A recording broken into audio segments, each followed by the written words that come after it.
So, today we're doing, well, we're just going to keep chugging along, yeah? Yes, and today we're working on the black Kobolds. Nice. Let me get the focus in here. I have a different lens on here by accident. It's a nicer lens, but it's not. It looks crisp. It's not mine, so you know what I mean? Like, I don't want to... You don't want to, like, set expectations. Yeah. And if you'll notice, we added some cool graphics it looks to really the cool. stream. It looks really good. You know what I call it? I came up with a label for it. Oh? I call it the stream stage. The stream stage. So yeah, so I set the stream stage. You know what I mean? So, would you get that? You're a production guy, right? Stream stage. Don't you help with theater stuff? I'm a stagehand. Yes. Okay. So yeah, I'm hoping to update those as we do new stuff to kind of match whatever's going on. So you'll see the guy he should be right over here is a black dragon. And that's what these guys are based on. Creepy. So, they're hardcore, and they are mean. But, and yet, we're going to have to watch that, just because I don't have a card that's open yet. I think the door is shut. Take a quick check. Josh Cameron's home!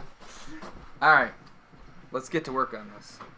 So, I got my paints pre-selected. We're going to start out with Scavin Blight Dinge. This guy right here. And I'll get the focus back on the palette.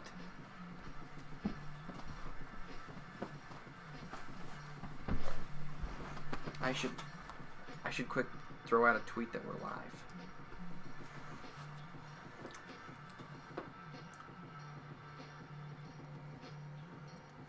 With a picture.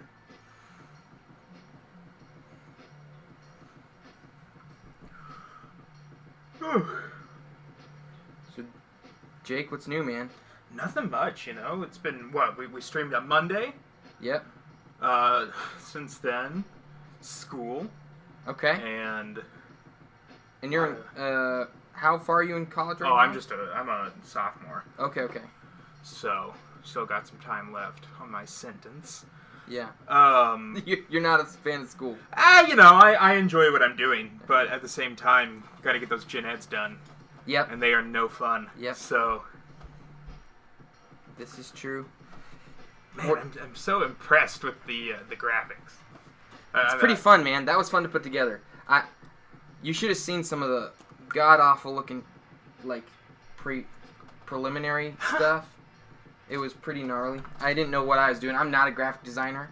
I know graphic designers like Danny and some other guys, but I'm not one myself. So when it came to setting that up, I was kind of groping around in the dark until I thought, because my big thing was I knew I wanted the images of those dragons in there, because that's kind of what we're going off of. Right. But I just couldn't get them to look good with any kind of background that I made. Oh, we got some people in chat. Yeah? Cass is there. Hey! And then Aladar 8400 right says, "You guys know it's not Monday, right?" That's right. It's not? It's not Monday. It's not Monday at 7 o'clock. Well, okay, let's turn this all off. All right, bye everybody. See you guys on Monday. See you later. We got it wrong. Hey guys, what's up? Welcome to the stream. It's the first ever Friday stream. First ever Friday stream. There will be more. Oh, we're excited. Okay. Ooh, it's not updating, so I don't see anyone in the stream. Maybe it doesn't say there's anybody, but there's... Sometimes if you just reload the page... Yeah, there we go. It'll show you stuff. The thing is you lose the chat after that. Probably my, chiefest feedback for Twitch right now is that I find it odd that you lose all chat when you reload the page. That is kind of weird. I wish that you could keep some of it. What's weird is that you can watch it live, right? Or not live. You can watch it. After the fact, and it keeps all the chat. Is there, yeah, so yeah. they keep it logged. Yeah. Well, and there's tons of other, live streaming services. That's how chat works. Is once you show up, you can see everything that's happened since the chat started. Got 5 people in here now. Awesome. Just rocked it up. Hey guys, welcome We're just hanging out again. Friday day stream. Real chill. Doing the black kobolds right now. Yep, getting started on those guys. Hey, Mr. Heath in. Okay, let's get focused up. And I'm going to move these guys out of the way for now. I guess I could... Let me recap real quick what we did last time. So we started with our kobolds here. We've got our... I'm going to utilize... Since I accidentally left a nicer camera, we're going to utilize it. Ooh, they look so, good. This is the start of the green ones. Here. These two guys are our green Pull kobolds. down just a bit. There you go. There we go. Yeah, now you're center. So... They look good, man. Yes, I'm happy with those. You can see there's not a lot on the stomach side because that's going to be a whole nother color. Got the javelins on the back. Yes, we figured out those are javelins, not arrows. Although I think there's one guy that they are arrows. Oh, we're asleep. Okay, wake up. We're back. Then blue guys Ooh. with the big old horns on the front of their faces. So...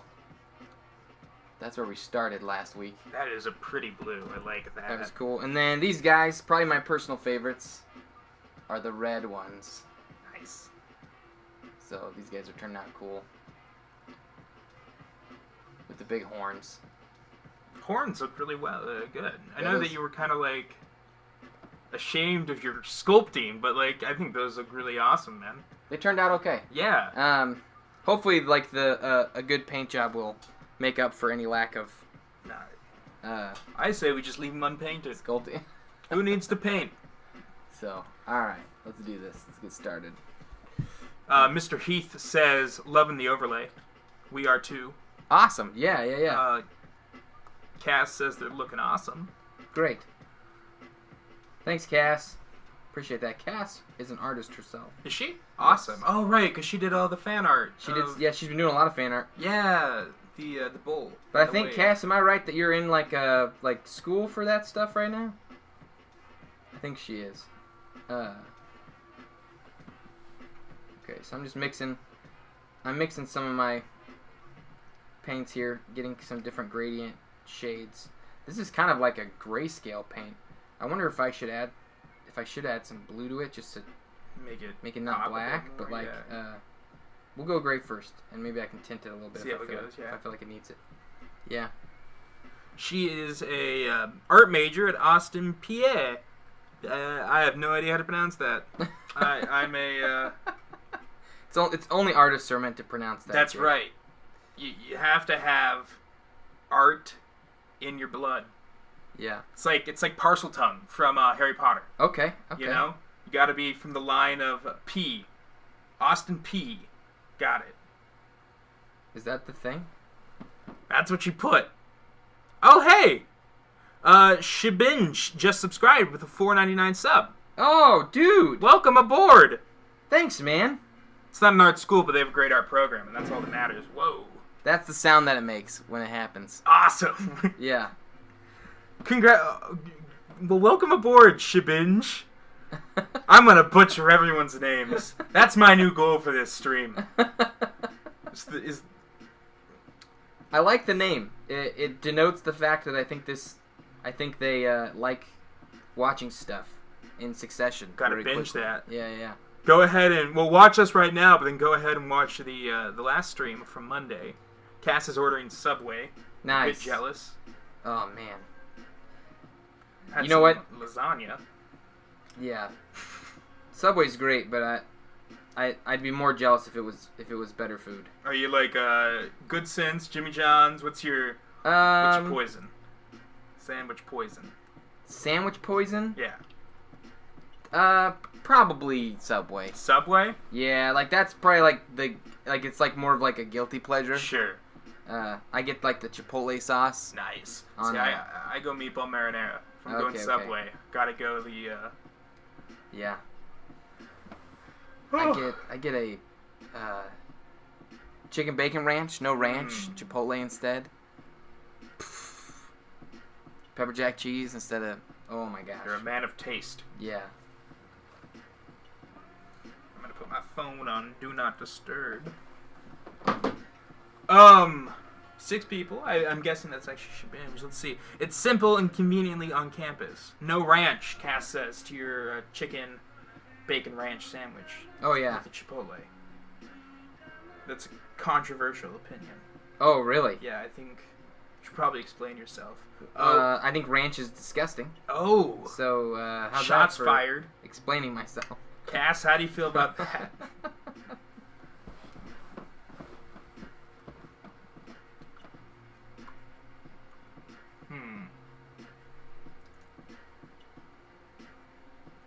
Shabinge is happy that he's actually home to watch rather than being at work. Oh, right on. Nice. See, Friday is my day off from work. So, because I work on the weekends most of the time. This is interesting because I used a gray primer, and I'm painting it black. Oh, I'm painting it kind of grayish black. So, yeah, and let me know if it's getting blurry at all. This focus is pretty sharp on this lens. Oh, it's Saturday morning where Shabinge is at. Okay. So, like... Other side of the world. Is that Australia? Is that right? Where would it be? Where are you at, Shabinge, if you don't mind telling us? Because, like... You don't have to give us an address. Yeah, don't, postal code, just throw in your social security, too, while you're at it. Just for safety. Is that going to be... I'm really good. Melbourne, ha! I am Mr. Geography. Yeah? Mr. Time Zone. You figured it out? So Melbourne. Okay, where's Melbourne at? In Australia. So it is Australia? Yeah. Okay. I have no idea what Australia is like, I'm going to be honest. 42 Wallaby Way. Wallaby. That's Australian. Oh, that was Mr. Heath. He's throwing us off. Yep. That was too Australian. It's too on the nose there. Wait, is that from Finding Nemo? Wallaby Way? Wallaby? Isn't that where the dentist's office is? And it might be. Dude, I don't remember. It's been a long time since the days of Nemo. For me. Oh, I got it right. Mr. Heath says I got it right. Southeast below Sydney. Got it. Nice. I'll pretend I know where Sydney is at, too. Oh,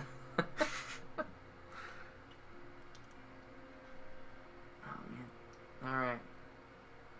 So how's everyone doing on this Friday afternoon? We're glad that we kind of have a nice chill stream right now, because like right now it's only like 3 where we're at, right? So yeah, it's just the afternoon. Right, so we get to kind of just hang out, chill. By the time we're done, there'll still be sunlight. Yep. Enjoy the day. Maybe. Maybe, that's right. Daylight Sun's savings. going down fast now. Still up by like 5 though, right? Like, I don't know if we'll go that long, but the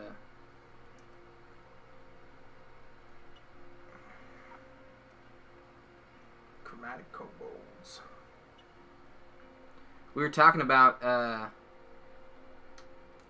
possible Christmas themed stream. Yeah. Where we do like maybe like a longer stream. Thinking about some fighting fantasy. Right. And maybe paint one of those big guys. If you guys have any, I don't know if you guys are familiar with fighting fantasy books, but if you guys have any like winter themed fighting fantasies that you guys know of, go ahead and like tweet those at us or put them in chat. So that way we can kind of have a nice collection to see what we're going to work with. Shabinge, the stream usually goes for about 2 hours. Mm-hmm. Depending on how everything's going. I think today's probably going to be a pretty standard stream too, so stick around if you can.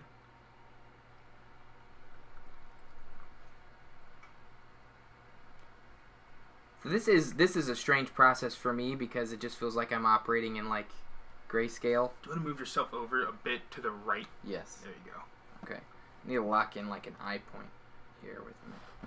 There we go. Okay. All right. Yeah, I can imagine that'd be tough.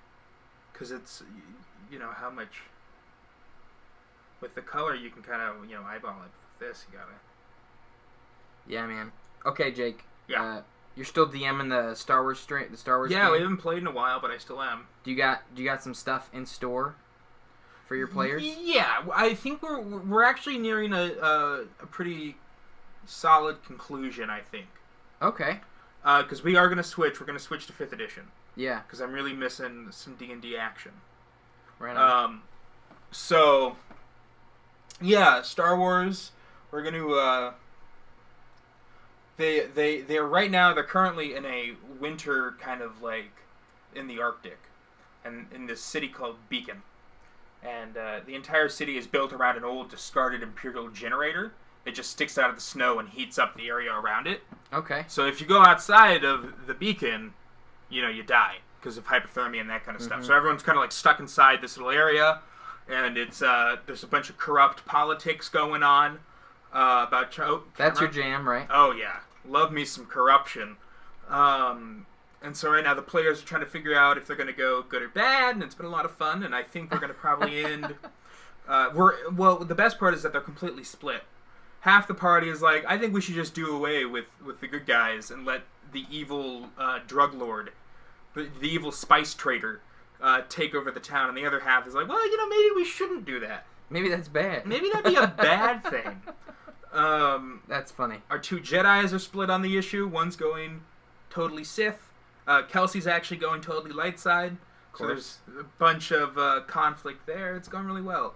Probably going to throw in some... You like the conflict in the game? Oh yeah, I as long as it's like friendly at the table, they can be as malicious to each other in game as they want. As long as it's like at the table, right? And as long as it's not, you know, completely personal. Derailing, right? As long as they're not throwing in-character personal insults at each other. Yeah. That makes sense. How long you been DMing? Oh gosh, so I've been DMing. I would say, like, I've been perma-DM for about 3 years now, I guess. Right, because it's been... Because I started DMing my junior year of high school. Okay. And we started real small and real fun little group, and now but I would say that I've been DMing, like, consistently for about 2 years. Okay. Yeah, it's been, I don't know, DMing's probably DMing's like my biggest, my white whale, you know? Because I really enjoy it. Yeah. But at the same time, you know, you never realize how complex dice games are until you sit behind the DM, and you're the DM screen. doing all the rules. Yeah. Yeah. That makes sense. Do we have any D&D players, I'm sure, in the chat who are currently playing games? I'm always interested in the systems that people are running, because there's so many that you just never hear about. There are a lot. I've met a couple guys who make, you know, like supplements to like the 5th edition, publish them online. Cass is currently playing something. What are you playing, Cass?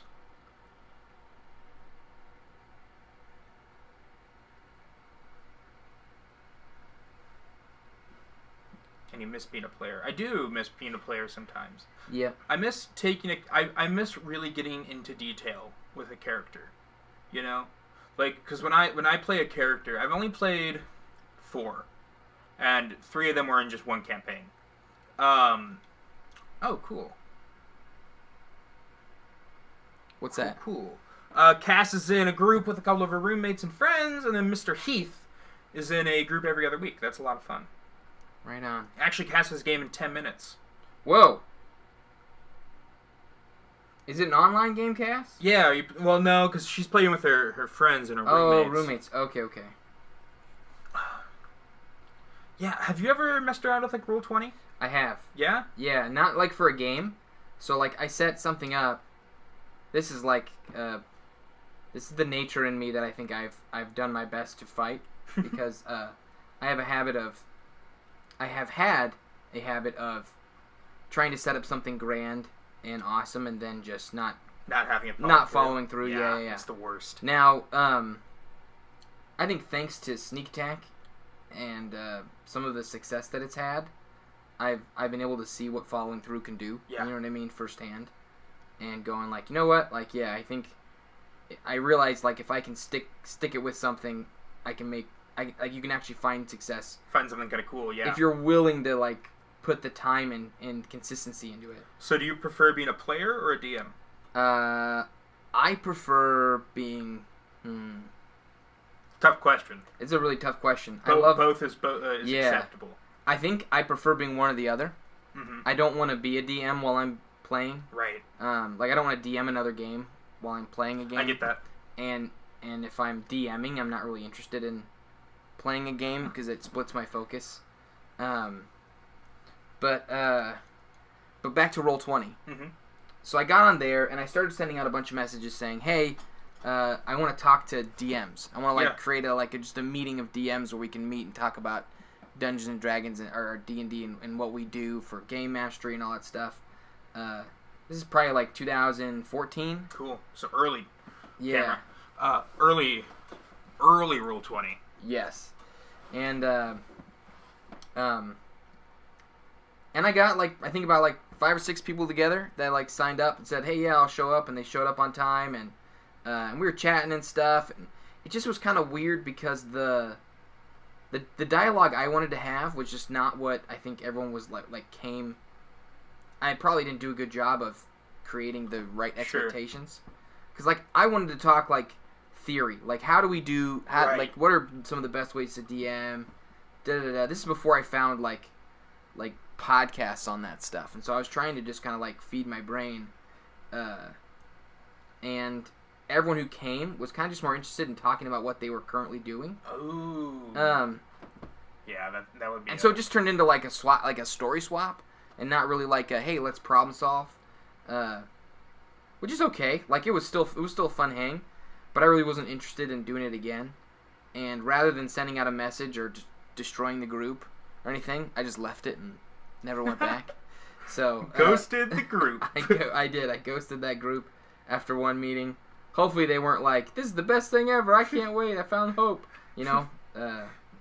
They probably, they might still be going to this day. You'll have to track them down, see if... Oh, yeah. They're now the largest DMing confederation in the West. Started by this random guy. Yeah. He was never seen again. He was never seen again. Yeah, All right, let's see what chat's saying. So, Shabin just currently playing in 3 D&D 5th edition games. That's insane. That's a lot of games. But you're jealous. Are you a player? Yeah. So actually, he answered that right here. One, I just passed on the DM mantle, so he was DM. Now he's not. One just picked it up, and the other is continuous one shot, same characters where we rotate the DM every session. So is that a what's that the style called? Or no, continuous players. I'm thinking. What's? Oh gosh. If you guys have seen not West March. I have it on the tip of my tongue. It's me, JP. I don't know if you guys have seen that guy on Twitch. He did a series with Adam Kobolds DMing. If you guys have any idea what I'm talking about. That username sounds familiar to me. He basically the idea was it's the same DM and everyone's part of an adventurers guild, and so every session everyone signs up and says, "I'll be here on this day to play with these people," and so every week the group will be different, but they all Matt Colville's amazing, but that's not who I'm thinking of. Adam Kobold or Adam. I might Google him real quick, get the name right. So the idea is that every week there's a different party, but they can each conquer different things, and then at the end of a couple sessions, you can kind of see everything that the parties have done in the same world. I'm explaining it really badly, but there's multiple parties. Yeah, so there's multiple parties, but there's no continuous party. So if player 1 is playing in group 1, he can also play in group 2, and vice versa. So okay, I need to find. I want to find it the actual name because it's really cool, and I've always wanted to run one. West Marches. I'm a big fan of one-offs. Are you? Yeah, that's probably my exception. Is I will I don't want to DM a game while I'm playing, but I would be totally okay DMing just a one-off game, like a 3-hour single session game. I've never really been a big one-off fan, and I think that's because I really like having a continuous. Oh yeah, I would never want to just do one-off games. Sure. I want to have a continuous game going on at any point, but while I have that continuous game going, I enjoy DMing one-offs because I have them all pre-written and they're like locked in. Oh, cool. And I know all the different things that could possibly happen, so I've thought a lot of it through. I can go on the fly a lot easier because it's kind of more just memorized. I like those because they just don't take a lot of mental energy from me. But let's see. So I just found it's called the West Marches, so I was right. And the rules are the way this guy ran his was there was no regular time. Every session was scheduled by the players on the fly. So if the players wanted to play, it wasn't on the DM to set up all the sessions, which I think was really good because it kind of that's kind of what the DM kind of role falls into a lot of times. Yeah. There was no regular party. Each game had different players drawn from a pool of around 10 to 14 people. So, like, every group was different, every session. It was really cool. There was no regular plot. The players decided where to go and what to do. It was a sandbox game in the sense that that's how... that's now used to describe video games like Grand Theft Auto, minus the missions. There was no mysterious old man sending them on quests, no overarching plot, just an overarching environment. Yeah, so it's just a really free form, different groups, different stories, all coming together all the time. That would be hard. I feel like it would be hard to have like a strong story arc in that game format. Night Swims just did something. Oh, we're gonna have to bring the donation thing above the red dragon. Oh, is that what's happening? Yeah, that's fine for now. Let's see. One-offs are great for getting new people into the hobby. That's true, because that is the issue with one-offs is that there is no fun with treasure rewards. That's also true, because they vanish at the end of the session. Hence why we decided on continuous one-shots. That's fun actually. That's kind of the that's that community style of play from the community episode where it's like, what was Neil's character, who he had all of his like gear and stuff from his old campaigns and had it stolen. Yeah, that is interesting. I wonder if there are people out there that port their favorite character over to other games. I've done that with like NPCs. So if I have a character that I really enjoyed from... So like one of the 3 characters from the game that I played was a jester named Patchface. And he was completely mute, but he was always making like gestures with his hands and his face and that kind of stuff. So he was more of a mime. And he was tons of fun to play. Because I had to find ways to describe how he was, communicating with the party by not using words. Yeah. And eventually Patchface went on his own merry way. But then we started playing another game, and I was like, I really need a villain. And, I was reading a lot of Batman comics at the time, and I was like, it'd be really fun to bring Patchface back and have him just be this mime Joker hybrid that just followed the party around. But he was never a serious threat. He was just kind of like this comic relief every once in a while, who... starts to build up this grudge with the party. Yeah. Patchface, what a guy. I had the game I DM'd a while back. Whenever like we were pretty good about staying consistent with the group, where everybody showed up for each game, but there were still some weeks that guys didn't show up. Yeah. And so for when those weeks happened, I had a trickster demigod that would basically like enter into the party's dream. Cool. And present them with unique challenges and stuff. That was just kind of fun. And those I would just theme whatever I wanted. One time it was a theme park. One time it was like elemental levels of a tower. But it was a good way for me to like keep the story canon like solid without just one character being just gone, absent out of nowhere. Yeah, that's always so tough. Yeah. By the way, painting side note, the last guy you were just painting, that the grayscale actually looks really cool. Good. It's coming, especially it looks really nice. So Good. I'm liking it. yeah. I'm having to paint it a little more extremely to show the details, because they would just fade if I did it as subtly as I usually do. Not that I am subtle usually, but We're at 9 people in the chat. nice. Welcome everybody to the Friday stream. Oh, do you have a charger for your MacBook? Yes. Is I it can go dying? track it down. It's downstairs, plugged into the wall. Cool. All right, Josh icon is up. Nice. I shall return. Look at that thing of beauty. You can thank Danny, Pixel Hijinks on Twitter, for the new icon he gave me.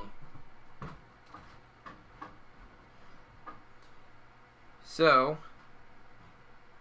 just putting on the base coat. This is all the same stuff I did for the other miniatures last week on Monday, on the Monday stream. And once I'm done with this, we're going to start pumping into some detail on the other guys. We're gonna plug this bad boy in. So, we'll have to go without heat. Oh, we just hit black screen on the. Just went to sleep. Baby, come back. Okay, There we go. Okay. Plug this in for you. What's it at right now? 5. Okay. 4 now.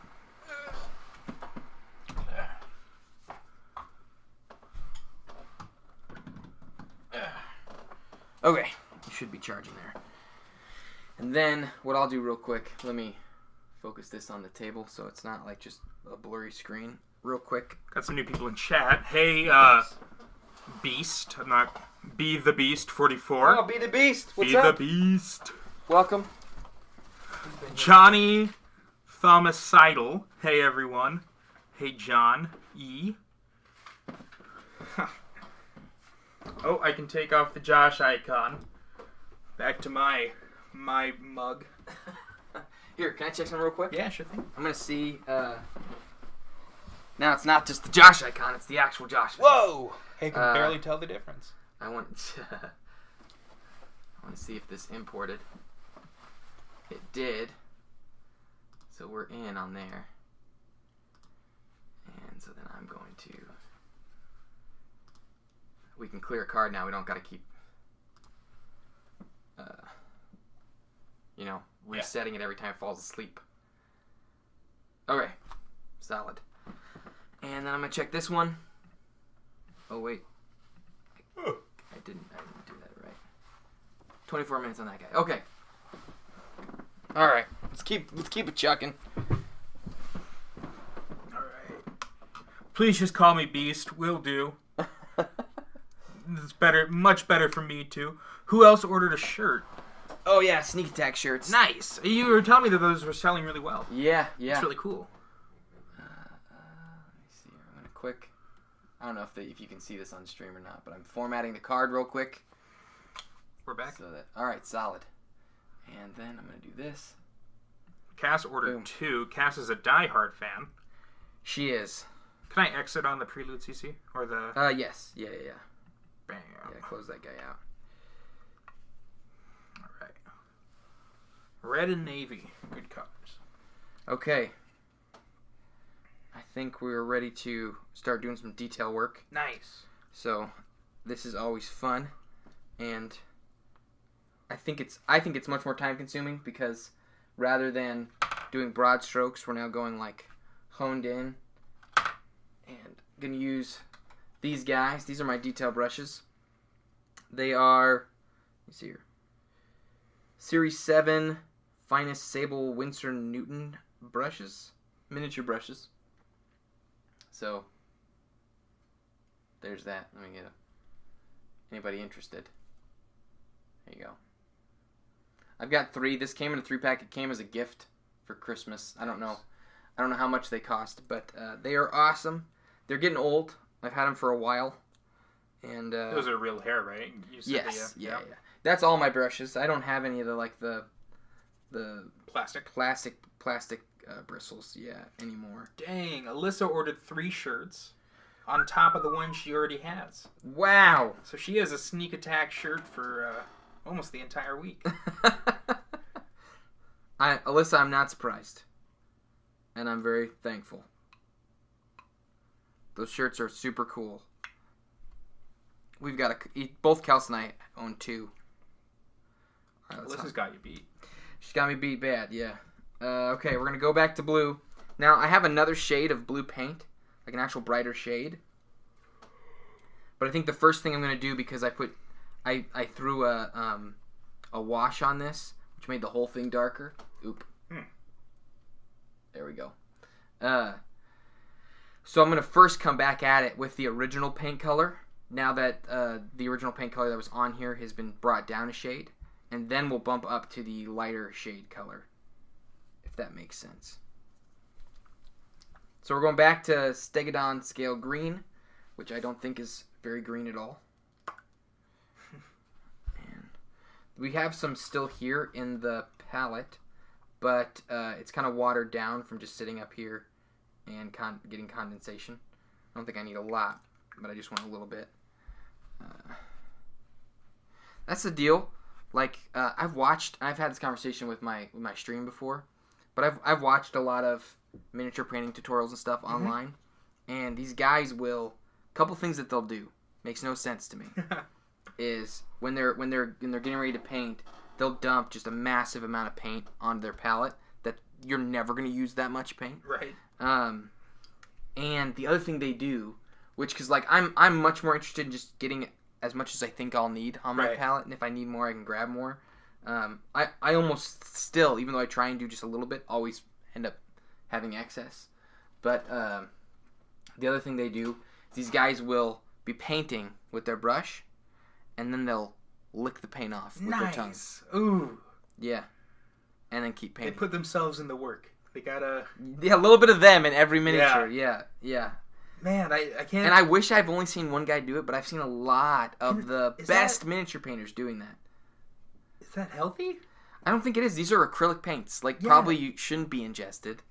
Maybe that's the secret. Maybe that's like it's like the class. I have no idea. Why would they do that? It's like you can't even. I don't know, man. They just really want themselves in their work. It's there. Yeah. I don't know. I think some people started doing it, and this is the closest thing I've come to understanding that. Right. Is saliva does have a kind of consistency to it. Sure. And I wonder if it helps with like keeping paints wet or drying them a certain way when you're painting on the miniature. But I just honestly don't really fully understand. Oh, have fun at D&D Cass. See you, Cass. Thanks for hanging out. Yeah, we'll be here in an hour. So come stop back in if you can. Roll well. Finger guns. Gotta finger guns. Man, it's weird. I'm feeling much more lethargic right now, and I think it's because like before last time I took a nice nap, you know, really just like cat napped, and I think my mind is putting me like at night, if that makes sense. Like I feel like it's 7 right now, when in reality it's only like 3. Does that make any sense? Little bit. I'm insane. It's cool. Dude, here's what I will say. Afternoon naps are the bomb. Ugh. So... if I fall asleep on stream, guys, don't hold it against me. Oh, okay? Man. Falling asleep on stream. Just, you know, you can make fun of my drooling. Because that's something I found out that I do, so... You drool? Yeah. Now, do you drool every time, or just like when you had a really good night's sleep? You know, all I know is that today I woke up in, like, a puddle, and I felt disgusting. So I had to, like, I woke up, I was like, what am I doing with my life? Is this normal? I Googled it. I was worried because there was so much. Googled it? Yeah, there was way more than, like... This is a discovery you had today, then. Yeah, and so I was like, did I, like, spill water? Like, what's this? So, you know, I Googled it, like, what does intense drooling mean? while you sleep. It means you slept really good. Yeah, but and that's what they said. But I was like, okay, well, I'm still not certain that there's not some medical mystery going on in my mouth right now.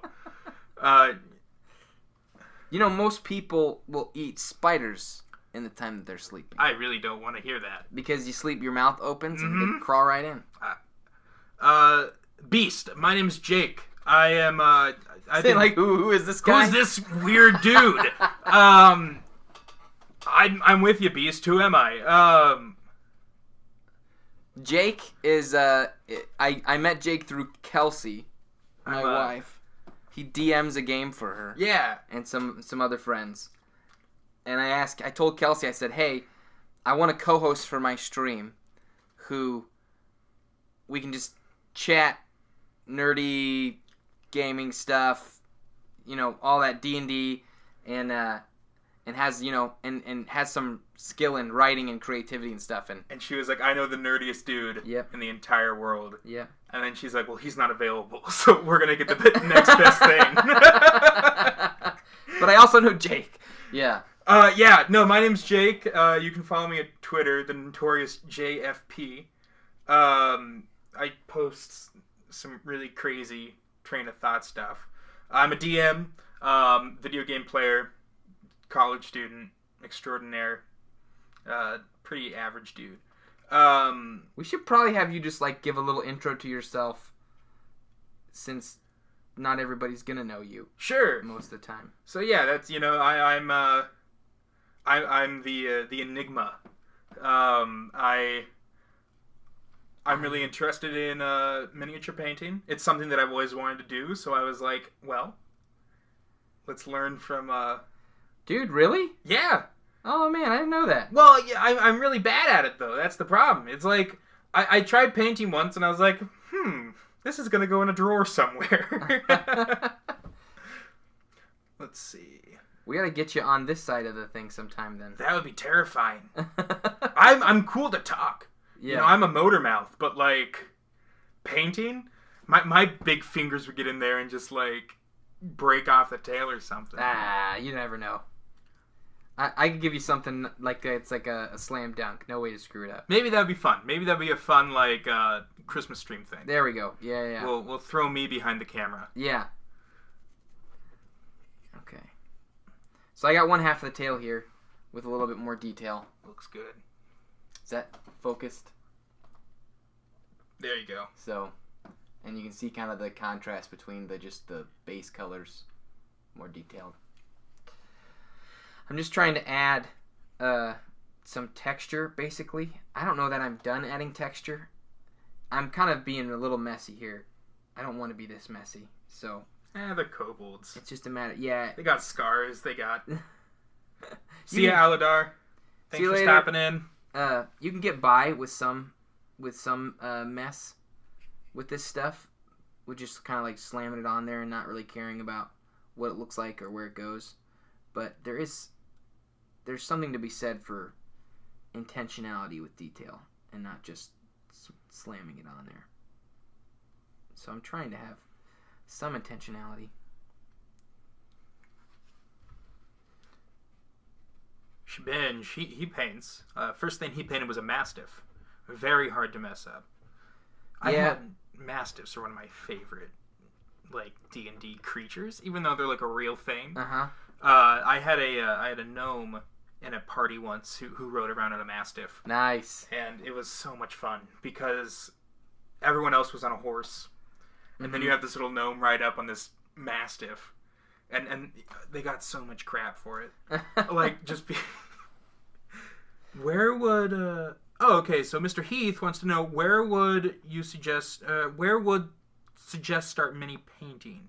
Where would I suggest it? Yeah, let's so I think the best place to start is with Bones Miniatures. Yeah. They're the cheapest miniatures out there right now. Pick them up for like what? $2? Yeah, $2 or $3. I'd say $2 to $4, depending on the miniature. But at the same time, there are packs. Right. So like I got a couple skeleton miniatures that I bought. Like comes like 4 in a pack, and the pack is like $3. Right. So ultimately, like each of those is it's like not that much at all. And you don't feel as much pressure, like, to do it well, right? When they're cheap. Cheapo. Yeah. And I would say get some. I would go with Vallejo paints to start with. Mm-hmm. And honestly, you could just always just use Vallejo paints. They're really good paints that like aren't gonna let you down, and they have a incredibly massive variety, and they're not like insanely expensive. That's cool. The thing I love about them. So what are you painting with right now? What kind of paint is that? Is that just These are Citadel paints, and here's what Citadel paints are known for. They're really expensive, and they're all about the vibrant colors. Cool. So the colors are very big and they pop, and they have a lot of like specialty paints. Cool. That have like certain kinds of texture or are meant for certain types of looks specifically. Like they have a paint that's literally just for blood. It's called Blood for the Blood Gods. Blood for the Blood Gods. Yeah. So that's such an awesome name. This guy right here. So I really do. I like Citadel paints. Looking back, I probably wouldn't have spent as much money on Citadel. I probably would have just gotten a few that I really liked, and then gotten more of my generic stuff from Vallejo. But like, check this out. It's really like, it looks like blood. It looks like a little cup of blood, and it's actually kind of sticky, and when it dries, it stays reflective. So it has that kind of cool. It has almost just like an innate gloss to it. So since they came out with that, later on they came out with a bunch of other what are called technical paints. Sure. Of different colors, and it's the exact same consistency as the Blood for the Blood Gods, but it's in these different colors of green and blue. Ooh. and a more bright kind of orange color. And what these are for like gemstones. Cool. So it has the same. So and actually, you can use the Blood for the Blood God as a gemstone color, like a blood red gemstone. But yeah, so they're pretty fun. The Citadel is, I would call it the Apple of the painting world. Okay. They're very incredibly user friendly, super easy to get started using. There's tons of tutorials online to kind of like give you some ideas of like of how to use them. I think this needs a dry brush. I think that's what I gotta do.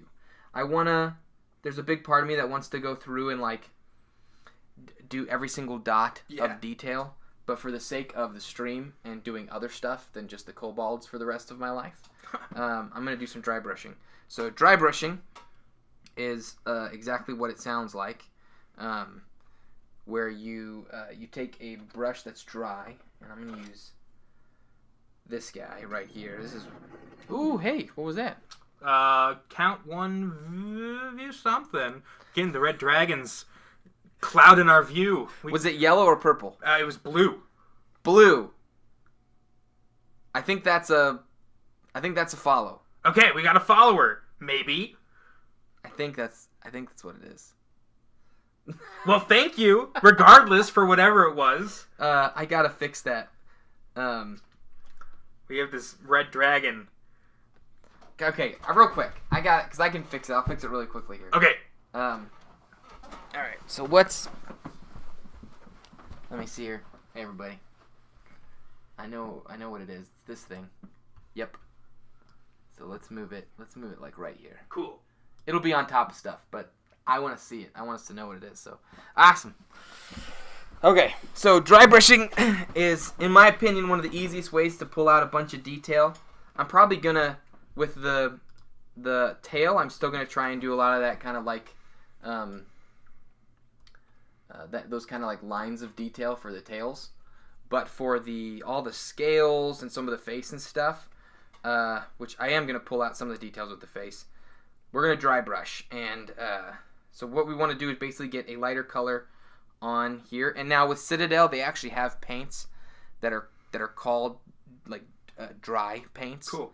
And I have not had a lot of success with them. They dry out really quickly because they don't stay moist, and so but they're made for this. But you don't have to use a dry paint in order to do so. You pretty much use any paint you want. But you want to get a lighter color, so like that white I've got, And then I'm gonna dry it off on the mat here, but then I like to brush it on my hand to kind of see how it's coming off. You don't want a lot of paint on there, and you're gonna see it'll start to pop out on top of this stuff. And generally, you want to try and come at the miniature with a direction. So it's so yeah, we'll just kind of play it on here, real nice and slow. Beast wants to know what these are for. I think they're just for the joy of painting. Yep. Really cool looking. I paint for hobby, so I've never painted for like I don't war game, and I'm not DMing any games where these are getting used. So yeah, if you're gonna dry brush a miniature, you want to dry brush the biggest part first before you start adding like more detailed parts. So, oh, Shabinge is following. Nice. Thanks, Shabinge. So there's a lot of other parts to this. There's this kind of the belly and stuff that we're going to color kind of more of a yellow or, tan. Mm-hmm. And then we're going to add some more detail to the face with the eyes and teeth, horn, some of that stuff. If I were to dry brush after adding that detail, there's a good chance that the dry brush would end up like brushing this color onto those, which would just ruin, I think, some of the detail.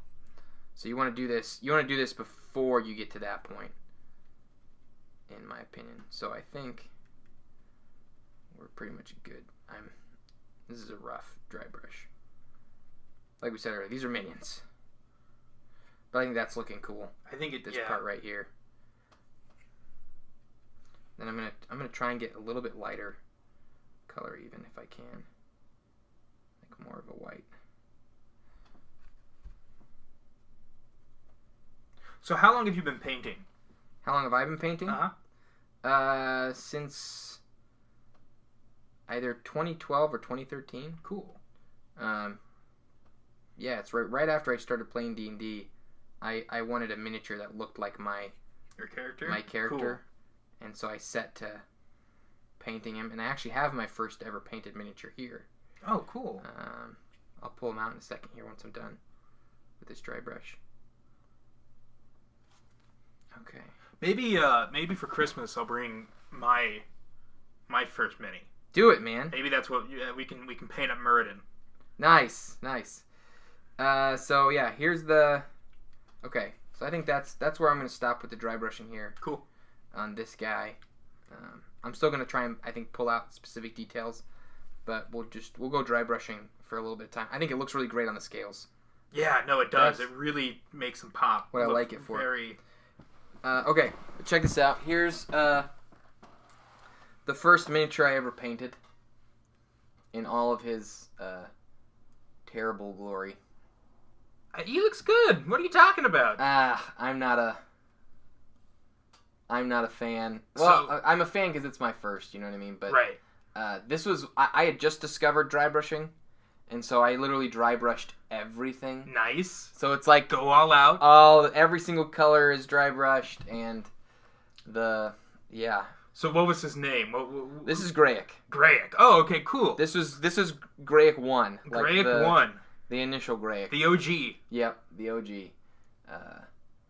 And it's a, I'm trying to remember, I actually used to know what the name of this miniature was.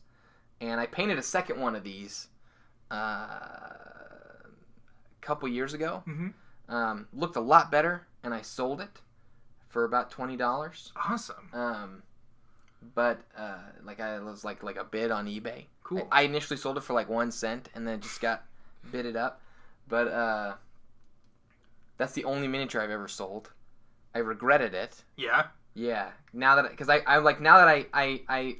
this guy is so valuable to me. This stupid like ugly looking OG miniature. Graic. I'm really glad I kept it and hung on to it. I associate it with learning D&D, and I also associate it with miniature painting in my the beginning of that. So I want to do another one of these.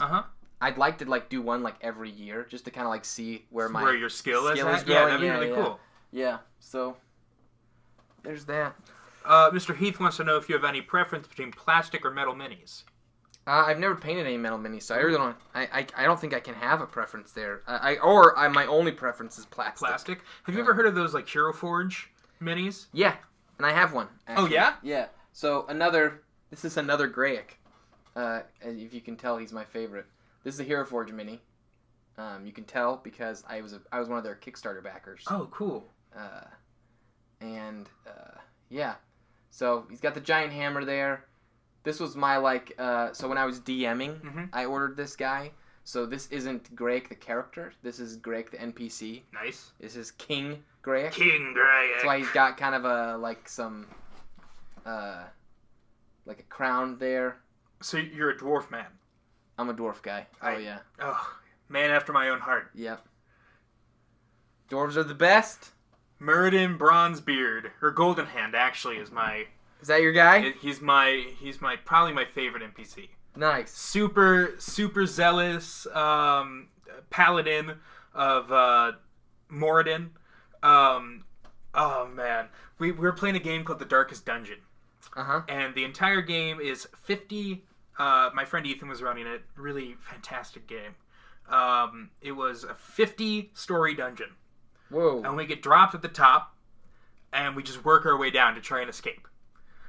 So there was like no story. It was just endless dungeon crawl, and it was like the perfect like mind-numbing, just like it's good D&D. Yeah, just running through, slaughtering stuff. But I was like, everyone else is just building super OP characters. I really want to be like, I want to be the pain in the butt. So I built Muradin, who all the other characters are criminals, and that's why they're all in this dungeon. Muradin just wanted to try the dungeon to prove that he could do it. So he snuck onto one of the barges that dropped off the prisoners, and just like was like, I'm gonna get through the dungeon. And all the other players were like lawful, or like were chaotic evil, and Muradin was lawful good. So he refused to like do anything that went against his religion. Yeah. And so he would always heal up the party, but he was always really hesitant to actually like swing his mace. He was so much fun to play. Zoji Graic, more or less thick and stubborn than current Graic. OG Graic are they asking? Is that a question? Yeah. So I think they're just. So here's the deal. Graic is for me is less of a character and more of an idea. Cool. I wanted to play a character that. You're really. We need to fix the focus. Whoa.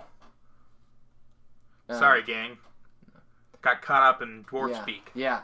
I wanted to play a character that opened every door, pulled every latch.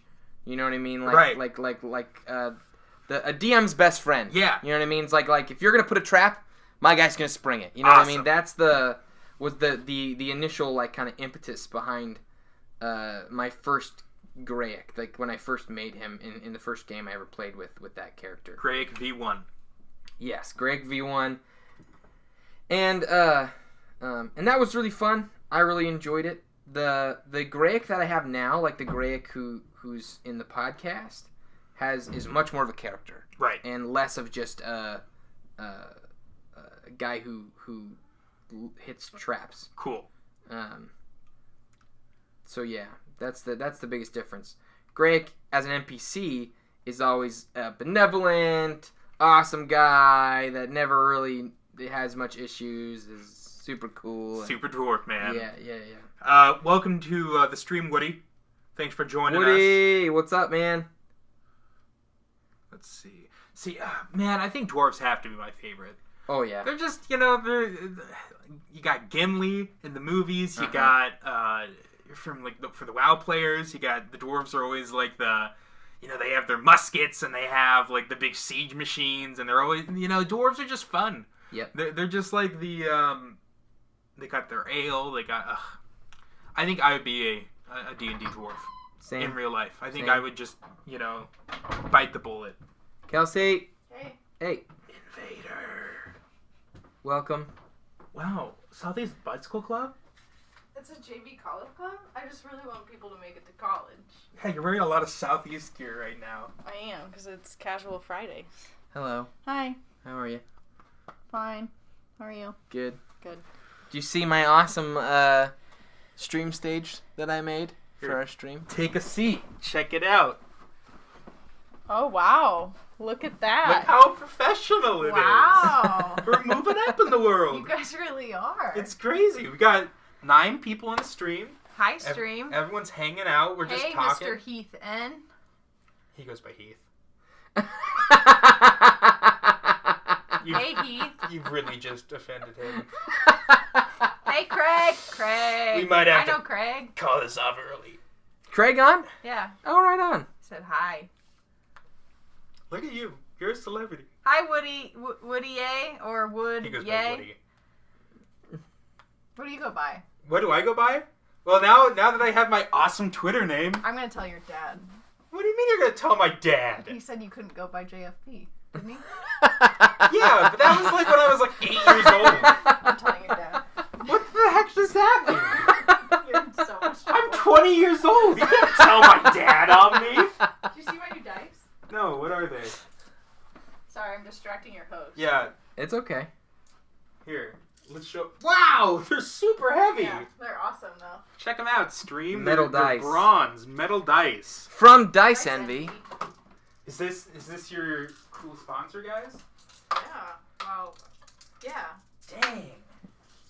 Can I roll it? Yeah. Is that gonna like ruin your table? No, Wouldn't it? I rolled them all last night. They know. They know it's not your hand. They do. They do. The best part is you can take these, because they've, like, sanded the edges, and you can go, whee! It's like a fidget spinner. This is great for the stream, guys. Wow. Yeah. Sorry. Hi, stream. Go I'm do- still Go here. do your job. Go do your Whatever. job. I'll go downstairs. I'll still be here when you're done, so. Ugh. Okay, well. If only the stream Oh, could know the joy of those dice. They were really cool. Well, they could get some from Dice. I Yeah. think. How do I get a set? Because I think I want a pair of golden metal dice. Is that possible? Will you send me a link? Don't take a picture of me. Yeah, I can send you a link. Thank you. Yeah. You gonna text his dad and say, Yeah. "This is JFP." She doesn't have my dad's number. What do you think? Wait. I feel like you probably could find it. Because it might be in like the Southeast system somewhere. I wouldn't know how to find it though. Okay, well that's But the one next thing. year, when Will's my kid, Please stop. I'm gonna have his little brother next year. It's gonna Oh, be great. okay. Chat, save me. All All right. the Peterson family secret Uh-oh. in my lap. Okay. I had no idea that Kelsey and Pod Kelsey were the same person. They are. Who? Beast had no idea that Kelsey was the same Kelsey from Sneak Attack. What? They're the same person. What? Actually, I didn't know that either. I'll be What? honest. Yeah.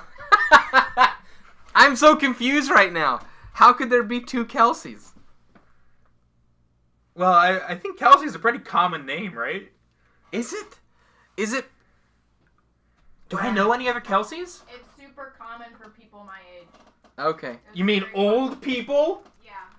Oh, got her. Okay, so now what I'm going to do is, I don't think I can do this for all of them, but there's these things called glazes, Cool. and they basically help unify a color and also really make it pop and brighten up. Nice. So because I feel like these have gotten kind of washed, like color-wise, they feel like less, they're not popping as much. I'm going to give it a wash. It's going to make everything super blue. But I think that'll be good. And I've got one that's green. I've got one that's red.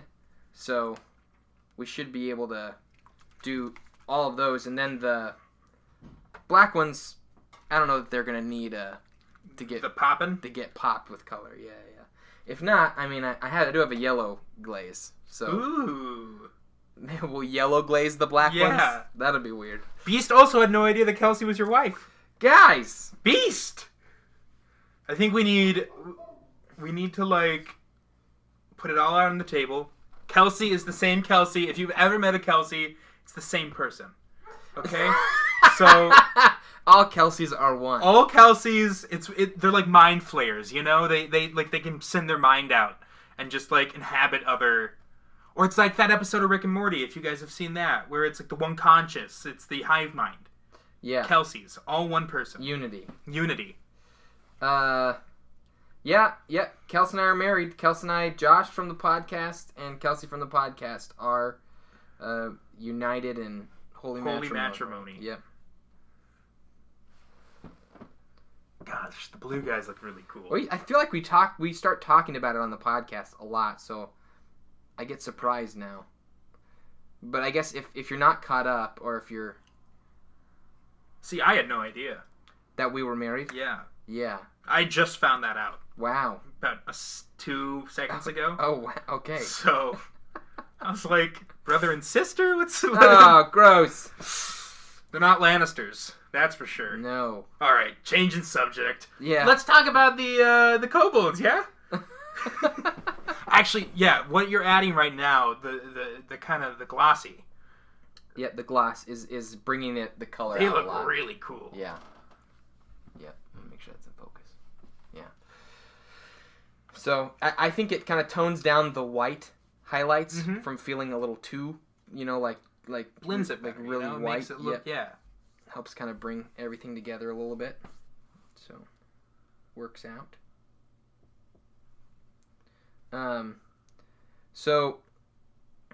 Book recommendation. Okay. I haven't finished the series yet, but I feel like I'm at a point where I can recommend it. Sure. The Wheel of Time. Ooh. Series. Good. I'm on book 14, which is the final book in the series, and holy crap, am I zoned in right now. That's so awesome. It's really good. See, I have a serious problem where I think the only book that I've read in the last 2 months has been Game of Thrones. Because I'm rereading the series for the 5th, 6th time. It's a good series. And I need to find more books that I can just really get invested in. Mm-hmm. And I think Wheel of Time could be that for me. Possibly. I would bet. I think I know a book series that I think you would really like. Yeah. That's got a lot of the same kind of not elements necessarily of Game of Thrones, but the intensity that I feel from Game of Thrones. It's a fairly new series called Chronicles of the Unhewn Throne. Okay. Book 1 is right over there.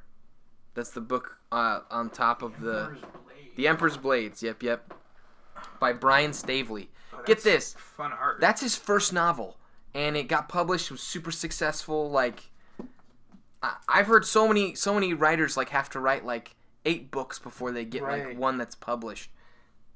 Especially a hardback Oh man, it did really good. I bought a hardback because I love the book so much. That's the book I've gone through 4 times already. Cool. And the other 2 books in the series did get even better, and he's starting to make more books in that universe. But yeah, really good. I highly recommend. The Emperor of Anur is dead, slain by enemies unknown. That's a great intro, because it makes you want to keep reading. I want to know who the Emperor of Anur was, and who the unknown enemies are. Okay. Yeah. So it's book 1 of how many books? 3. 3? It's a trilogy. Yep. Awesome. Chronicle of the Unhewn Throne. Yep. And okay, so it follows these 3 siblings. Mm-hmm. Is that the cover art people? Yep. Cool. There's I'm gonna try and remember their names, but I'm not gonna try and remember their names because I don't want to botch it. Basically, one of them, I think the one of the kids is training to be a monk. Okay. One of the kids is training to be what's called a ketrel, which are these warriors who it's kind of like Black Ops. Okay. Kind of fighters. Cool. Who ride these giant birds called ketrel, and there's 5 or 6 of them to a bird. That's how big the birds are, and they each have different skills and proficiencies. But anyway, and it also follows a sister of their sister, who is kind of in the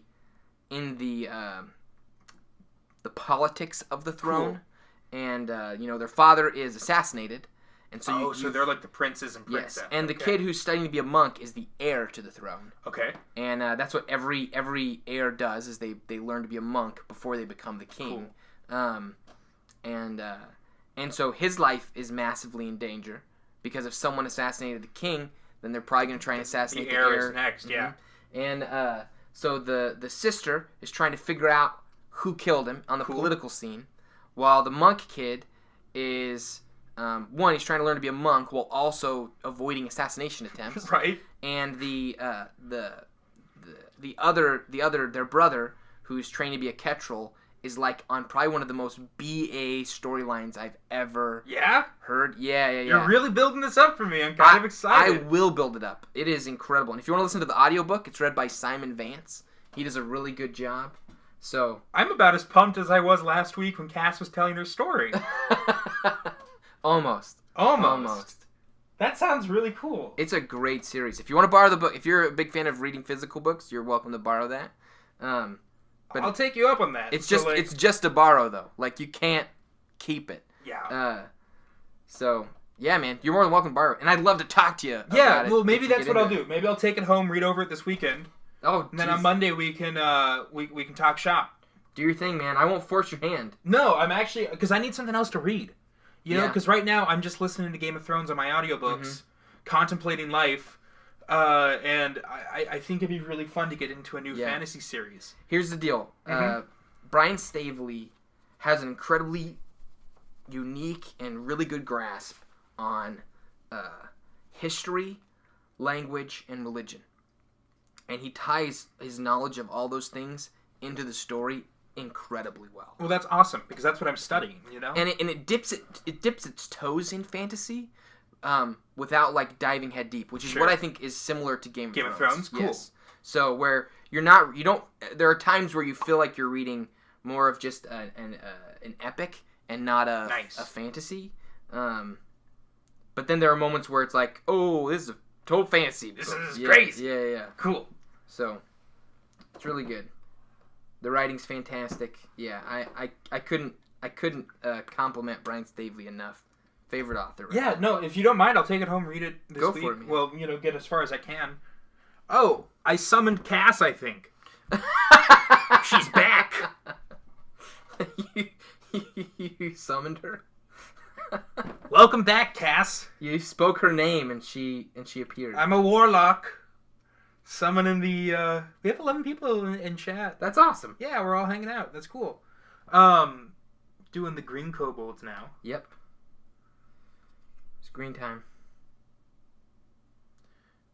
Right now, I'm a liar. I apologize. I actually just finished Dan Jones's book on the Plantagenets, which is a totally historical, so they took the actual history, Dan Jones.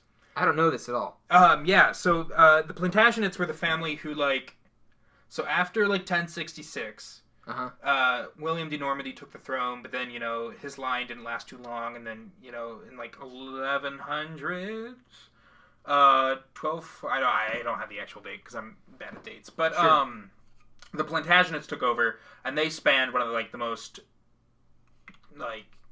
historic English dynasties. Okay. But basically what he does is that he took the actual history and then he wrote it more like a novel and less of a history book. So you're getting the insights of all the character. Well, not really the insights, but it just reads more like an actual novel and less of a history book. Yeah. And it's really easy, quick read. It is long though, but you don't really notice the length because you're just kind of chugging through it. So if you're into history, check out Dan Jones. He also does an amazing book on the Tudors. Which is the next in the series, because the Tudors kind of come after the Plantagenets. The ones who teach him? What was that? The actual... No, the Tudor, the family. Oh! So, the War of the Roses and that kind of stuff. Oh, okay. I'm trying to think. I was like tutors, I was like teachers, and... I'm trying to... I think they're... Well, no, I think the Plantagenets... Is this actual, world history? Yeah, this is, actually the Crown of England. Oh, okay. So, if you're kind of into that kind of stuff, check that out. Cass is saying now that was some epic build-up last week. It was. We were on the edge of our seats the entire time. I was biting my nails. I was... worth it, though. It was worth it. We got there. Oh yeah, this guy has a bow, doesn't he? So he has actual arrows. Yeah, I think these are actual arrows, but they're as big as javelins. So Maybe that's just his thing, you know? Enjoy getting speared by those, yeah. He's learned to shoot javelins out of his bow. High speeds. What was I thinking? I'm such a big fan of, like, actual history. Mm-hmm. There's just so much rad stuff that actually happened when you start digging into it. Well, that's why, if you're into that, then you really should check out Dan Jones. Really fantastic author. Because you're reading some of it, and you just honestly can't believe that it happened. This was real stuff. There's just so much, like, drama, and then there's so much just, like, no way. like that can't have happened. But it all, like, it reads like you're reading, like, a Game of Thrones novel. It's cool. But it's just all real people doing real stuff. You know, thousands of years ago. Really fun book that I would recommend for any DM Mm-hmm. to read, and it's not long at all, is The Art of War by Sun Tzu. Yeah? Yes. The guy was like a genius tactician. Right. And all of his stuff is like real world applicable. It's not like some guy was like researching war. Mm-hmm. This is like an actual like genius strategist tactician who like implemented stuff that won all the time. Yeah. And so it's basically just like, I can't remember how many chapters, but it's not a long book. It's like 5 hours on Audible. Oh, wow. And when you're listening to it, for me as like a dungeon master, and like a writer, I immediately start thinking of how does this apply to like characters and all that stuff, and setting and situations, and how do we walk that out? Yeah, it's really fun. I never actually thought about using the Art of War for D&D, but it makes total sense. You know, because you're planning everything out. You're, especially when you're doing combat and that kind of stuff. It's actually like having a real battle plan can really spice up, just an entire session. Oh, yeah. Because it's one thing to just throw, monsters at people, but if the monsters are actually thinking, the monsters are actually doing stuff that'll actually like hamper, stop the party. Well, and for real, like play it out, like actually like research different like actual combat and strategy that was implemented in history, and see what did the factions do, how did it map itself out, like who won and why did they win. One of the things I really like about The Art of War is he talks about how there's such a like the people who win wars are the ones who don't engage in fights they're going to lose. Mm-hmm. You know what I mean? So if you know you're going to lose, leave. Right. Like the only time shame and retreat. Yeah, that the only time you're going to actually like lead a successful campaign is when every battle is one. Focused a bit more. One you know you're gonna win. There you go. So, probably because my hands are just coming up and down a little bit. See, nerd alert. I am actually I do like Reddit roleplay. Ooh. And so right now I didn't know that was a thing. Yeah. I'm a moderator on a Game of Thrones subreddit, where everyone creates a character and plays on the house, and it plays in their house, and it's all writing. So you write and you kind of make these chronicles with other people. It's tons of fun. Yeah. But a big part of it is with Game of Thrones, you kind of have to know the warfare and that kind of stuff. Right. So I do a lot of research on just the way that like medieval war campaigns and that kind of stuff. Yeah. So I think that would even help me, like you said, with writing and that kind of stuff. Oh yeah. Yeah, no, that's cool. And there are still principles in like The Art of War that are still taught. Yeah. Oh, I could imagine. I think that book is, Sun Tzu is when, like time period wise. Gosh, I don't know, man. To get it right.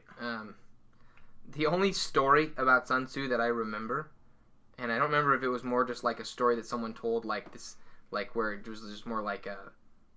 Like someone told this story, or whether it actually happened, is he wanted to train all of the emperor's consort, all of his women. Mm-hmm. He wanted to train them in combat. Okay. So that even like as a last defense, they would be able He to would be able to protect the Emperor. That those women will be able to protect the Emperor. And kind of the most outspoken one of them, kind of leader of them, kind of stepped up and made fun of him basically and said like, yeah, you're never gonna do this. Like, we're never gonna learn from you. You know what I mean? That's not what we're here for. Right.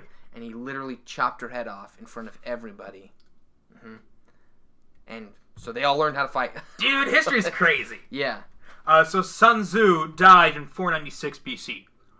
Wow. And the fact that his book is still relevant today just tells you how, Guy was streets ahead. Yeah, he was streets ahead. He was not streets behind. Yeah. Call back. The green looks cool too. Yeah. Yeah, it's coming out. I'm liking it. I'm excited to put the glaze on. See it like kind of pop out. Because these guys are already looking a lot. And now the glaze is dried. Yeah, they look really cool. You just kind of see how that color really... Still a bit out of focus. There you go. Yeah. It's this lens is so much more sensitive to depth. So I've got to be really careful about where I'm... There we go. Okay. I'm going to dry brush this guy now. Should wash that brush off first.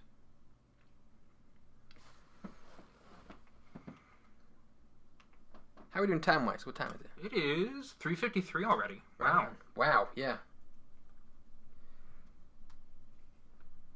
Okay. Detail work always takes longer. It's fun to watch. It's crazy how you can, just take something and really just make it look so real. Thanks, man.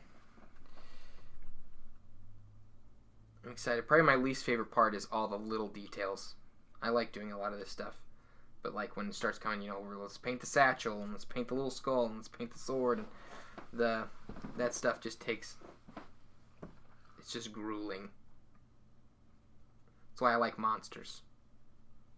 It's all fur or it's all scales or... That's why hero characters are my least favorite miniatures to paint. I need to, at some point in time, just, decide that I'm going to paint a hero character better than I've ever painted one. Yeah. And, legit take my time with it and try and do it up really well.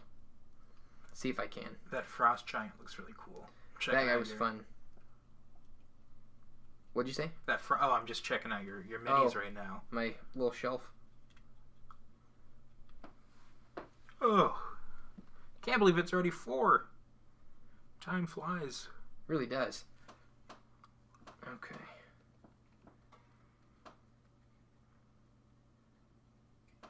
Alright, I think that's solid. Did I already dry brush this guy? Yes, I did. Okay, so now it's time to glaze them. And we're using...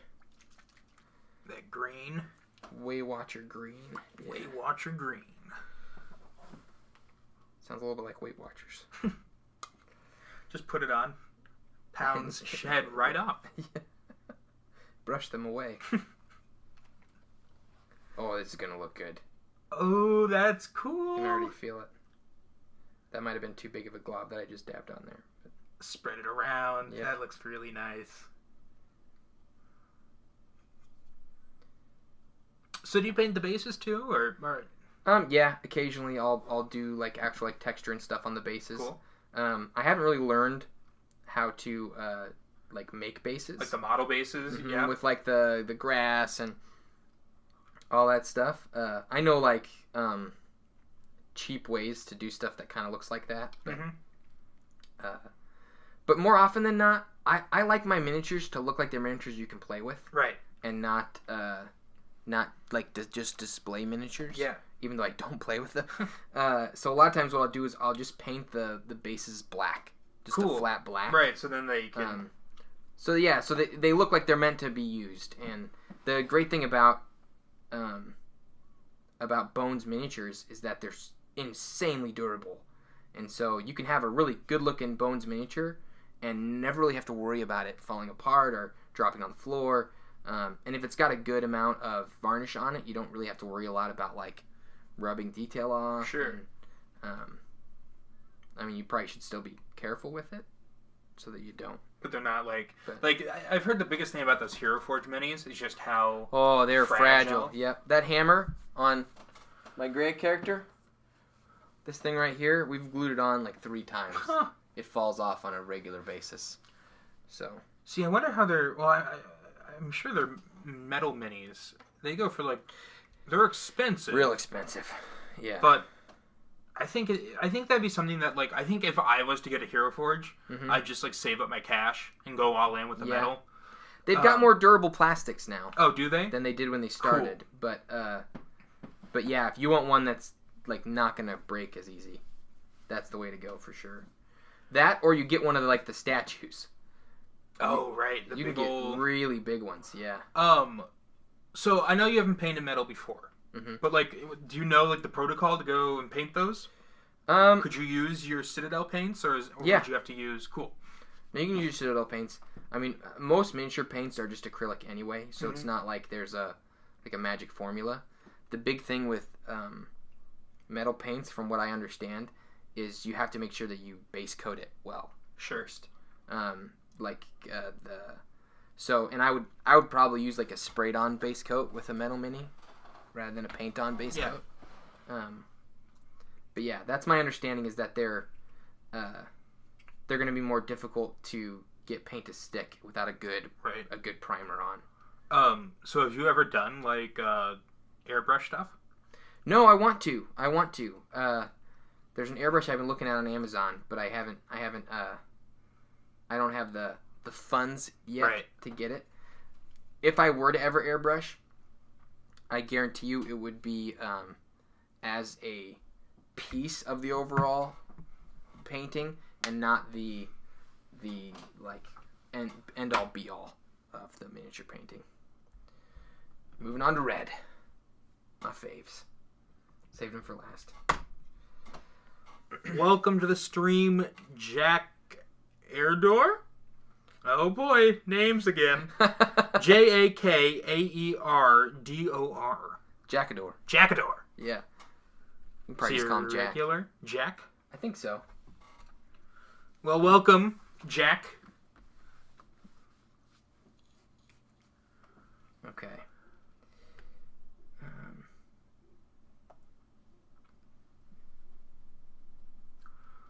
Ooh, I think the red's gonna look cool. I think so too. It already does. It's so vibrant. Yeah. They look threatening. It's fun. Yeah, those backward-facing horns are super intimidating. Yeah. Yeah. They look demonic. I think that's what it is. That's what it is. You know, they look really like...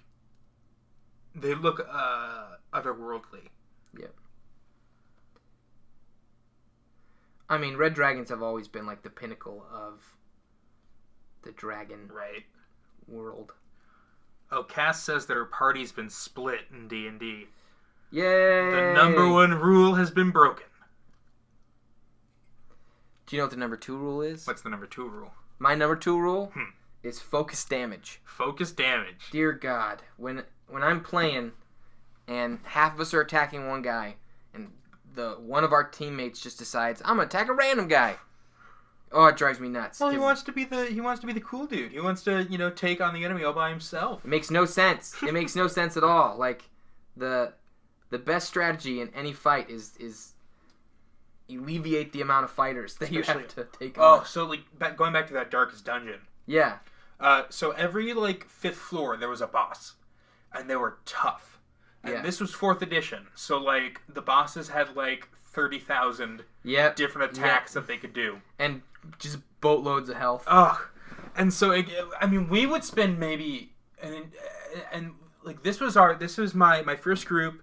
This was we're all back together again, all playing together again. So there's this huge nostalgia factor. So we would go for 5 hours. Okay. Just nonstop. Yeah. Darkest dungeon, climbing through. But we spent one of the bosses on I think it was the 20th floor. So we were pretty far in. I think we spent the entire 5-hour session just trying to whittle this guy down. and it was one of the most Jeez. fun D&D, like, just because there were so many different mechanics that we had to remember and like actually use, and the map was moving, and it was like a continuous fight throughout the floor. Wow. So the DM, I was a player in that game, but the DM, my good friend Ethan, really understands how to build like dungeons. Mm-hmm. So it was all really well done, and but 5 hours of just nonstop like endless battle. It felt like we were fighting like the Balrog in the Mines of Moria. Yeah. So like we were all running through, and we were having to heal up on the go. So health potions were like being drank and thrown to the side. Uh-huh. But I have no idea where I was going with that. I went on a terrible tangent. Did you survive? We did survive. Well, we lost a member. But he was our Gandalf. Except he Gotcha. didn't come back. Except that was the end. And for him. we may have accidentally sacrificed him. Oh. Like we fully intended to get him back. But, well, he decided to, so he ran off because we realized that we were just he was too fast for us to outrun. Mm-hmm. So we're running through this dungeon. It was like this giant undead, like, monstrosity. Okay. That was like, and so we were all outrunning it. He had like these, he had like a blade arm, and he was really terrifying.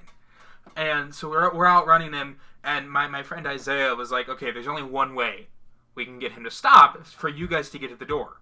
Because, we realized, we probably can't defeat him. And so we had to get to the door, and but he kept on chasing us down. So we sent Isaiah, my friend, was like, okay, I'm gonna go distract him. I'm the tank. I have a bunch of health. I can take it. Yeah. So he runs off down the hall. We're like, don't do that. That's like a really bad idea. So he goes, and we never saw him again. Of course, that was in character. Out of character, we saw him run down the hall, take him on. He lasted about 3 turns, and then he got knocked out. Yeah. And we weren't about to go run down and try and save him. Sure. Murden almost, my paladin dwarf. He was like, It was lawful good nature. right. He had to go and find it, but then they dragged him out, and we got to the door, and we had the key, so we unlocked it, and we had to leave. But that rest in peace, Isaiah. What was his character's name? Not worth remembering. Well, see, that was the problem with Isaiah, is that I think he went through 5 characters. Okay, so he was the on guy. each He was the floor. guy who killed characters. Right. Okay. And this was an incredibly deadly campaign. Yeah. Like, and we all went into it knowing that we were probably going to die every, like, if there wasn't a character death, my friend Ethan said every floor he was doing it wrong. Okay. So, like, we were gluttons for pain at the time. So we were just running through it. Yeah, I don't remember his name. He was cool. He was like a dragonborn paladin. And so we kind of had, like, this connection. He was a blackguard, though. So, like, who were, like, the bad paladins. Okay. So we weren't, like, BFFs like we could have been. Yeah. Now thinking back, I'm pretty sure he was, like, lawful evil, too. So why he sacrificed himself for the party, we'll never know. Yeah. Maybe probably something inside him knew he wanted to be better. he had, you're right. Redemption arc. Yeah, exactly. God, it was something really draconic. Like, his name. Maybe I'll remember someday. Good times. His sacrifice was not forgotten, Yeah, but his name was. yeah. It's kind of like those heroes that, their names are lost to time. Sure. We all know who they are, and they go by different names now in the stories, but their true name has been forgotten. We'll just call him Sacrifice Boy. That's his official fable name. Great name. Yeah. Right out of the annals of history. Just the legendary Sacrifice Boy. Sounds like a character from The Tick. Fire me, boy. You ever watch The Tick? No. Is Ah, Jake. Am I missing out? Yeah, man. Cartoon The Tick is one of the best that ever existed. Dear God, it's funny. That's my age, though. I am old. Okay. Jakerdor, which is how you pronounce it, he told me, really likes the frame for the screen. But he hasn't been here since like your second or third painting stream. Oh, wow. So this is all new for him. Thanks, yeah, man. we really like it too. And also, welcome back. Welcome back. Jake is here. He's kind of my co-host / just host of the stream here. Ooh, Johnny Thomasidal says the tick is amazing. Arthur is the best sidekick ever. Yes. Yes? Yes. Now, have you seen the new show on Amazon Prime though? The new Tick TV series? Mm-mm. It's good. If any of you on the stream have seen it, you know. And if you haven't, you should. It's really fun. They changed some of the story and stuff, but the writing feels like right out of the cartoon. So it was a cartoon, not a comic. Okay. Yeah, there is comics. Okay. But I'm pretty sure it's pretty much started as a cartoon. Man, you're giving me a lot of homework. Yep. I'm excited. No, I mean, I recommend stuff all the time, but I never expect anybody to go and I have nothing better to do. Everything. So I'm going to take your recommendations to heart. Is Patrick Warburton playing the Tick again? No. No, he's not. No, it's a new guy. And when I saw the new guy, I was suspicious. I didn't know that I would like him as the Tick, but man, he sells it. It's really good. Yeah. No, this is the best real life adaptation of the Tick. I really liked it. Amazon Prime, you said? Yep. Cool. Yeah, if you have an Amazon Prime, you can watch it for free. I think I watched The Man in the High Castle on Amazon Prime. Okay. But I never really got into their other shows. What else do they have of note? Like, dude, I have no idea. That's literally the only thing I've watched on so there. like, Yeah. cool. Like I have no clue. Was Harmon Quest on Amazon Prime? I wish. No. It was on like CISO, right? CISO, and then it's on, and then season 2's on something else. Right. But I need to catch up on season 2. Oh, it's so good. Is it? Yeah. Yes. Yeah. The story feels less succinct. Okay. It doesn't feel as like clear, Yeah. like about what they're trying to accomplish. And some episodes just feel like asides that don't have anything to do with anything. But but it's still really fun. I think I got to like episode 2 of season 2 with because Jillian Jacobs was on. Yes. And she was so funny. She's great, man. She probably one of my favorite lines because she was trying really hard. Uh-huh. And so she was like, She just kept reading her character sheet. I'm a level 5 rogue. Yeah. And I'm going to use stealth. And the best part is that they would take it and actually have it something that the cartoon character was saying. Yes. So yes. It was really good. I mean, I think my favorite guest in Harmon Quest had to be Kumail Nanjiani. Thank yes. you. He just got such a great voice. Yeah. Well, okay. So I'm playing Shadow of War right now, the new Shadow of Mordor game. So obnoxious. Well, but he's in it. And they didn't do a thing to his voice. It's so amazing. It's just his regular voice, isn't it? Yeah, so like I was walking around and then all of a sudden I hear Ranger and I turn around and then he goes into his it's just his character from Silicon Valley as an orc. It was one of the funniest things I've heard. And then he was fighting a guy called the Singers. So you had Kumail Nanjiani and then you had this orc just singing, fighting each other. It was really funny. Wow. Really enjoying that game. I've heard that it's a good game. Jakerdor is not a huge fan of the other shows on Amazon Prime. I'm just not really sure what else there is on there. Yeah, I don't know either. Because they're competing with Hulu and Netflix. Well, everybody's trying to be Netflix. Like that's Right. I think the pinnacle. Well, right now. everyone's pulling their stuff off of Netflix too to try and become the new Netflix. So they're just dividing the market. It's real lame. But Netflix is still kicking everybody's butt when Which it comes is to original incredible. content. Yeah, they have really. Well, have you seen The Crown? No. You should. The Is it Crown is something that you should really look Okay, into. I'm needing new shows to watch. So. Yeah, if you're into it's all about the Windsors. It's all about Queen Elizabeth. Okay. And it has I'm not a Doctor Who guy. Tennant, I think. David Tennant. Okay. Yeah. Maybe. Chat, correct me if I'm wrong. As Prince Charles. And it's really, really good. And the actress who's playing the Queen is probably one of the best performances I've seen on a TV show. Matt Smith. Thank you, Craig. There we go. Okay, he's from the UK. He knows all about Doctor Who. He is from the UK. What's her, Claire Foy, I think her name is. Probably one of the best performances I've seen in a TV show. Okay. In the last 5 years. Solid. Yeah. Really, really solid. You good in focus there? Yep. All right. Excited to see what you do with the turtle shell. Yeah, I've been thinking a lot about that. Because it's so, distinct. Right.